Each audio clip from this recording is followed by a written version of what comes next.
It wouldn't be a classic launch for a brand new video game console without some brand new drama that now surrounds the Nintendo Switch 2. So with all that being said, let's break that all down. Up next.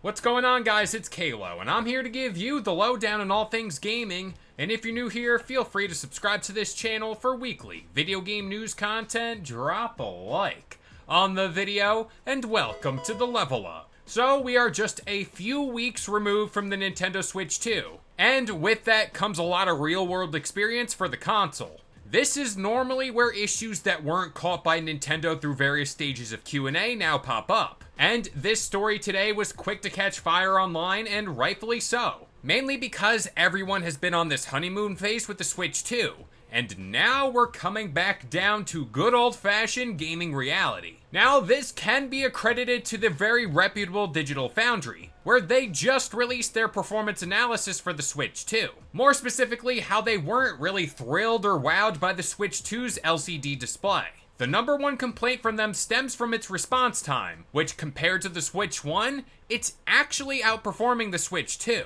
Now, what do I mean by performance time? Basically, what happens here is the motion clarity would look a little bit more blurrier than it should.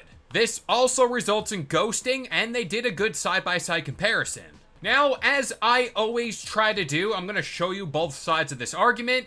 Mainly, first up, how can Nintendo release a console like this, and how could it possibly underperform? Then there's the other side of all this where people are defending the Switch 2, saying no one will really notice this. Now, as for me, I truly could care less about the nitty-gritty graphic stuff, so I guess you can chalk me up as I hardly notice this at all. But when talking about the internet, there's never really a common ground, and you gotta be on one side or the other. But I do want to share my take on this all because while I'm no Digital Foundry, I have spent a lot of time with the Switch 2, so I kinda have a good opinion here. I also want to stress, I have some good things to say, and I do have some bad things. But my experience with the Switch is a little different when compared to those really hardcore Nintendo fans out there. I, for one, owned a singular day one Switch, with no upgrades and no OLED display. So the jump from that Switch 1 I had to the Switch 2 really highlighted how good the Switch 2 is for me.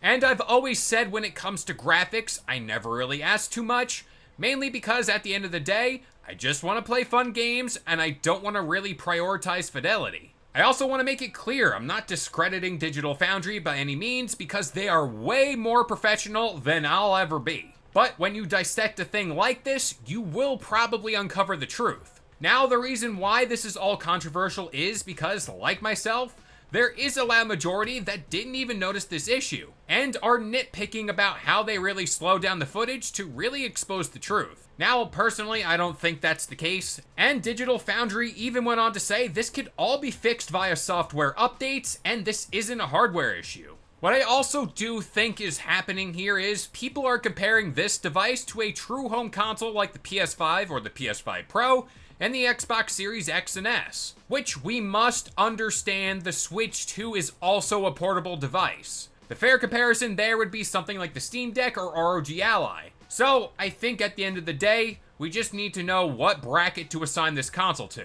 But with all that being said, I'm gonna pass this one off to you guys. If you do own a Switch 2, did you notice any of this ghosting stuff? Again, me personally, I had no clue. I didn't know this was a thing up until today, so let me know in the comments down below. But that about does it here. I've been Kalo, I gave you the lowdown on all things gaming, and if you're new here, feel free to subscribe to this channel for weekly video game news content. Drop a like on the video, and this has been the Level Up.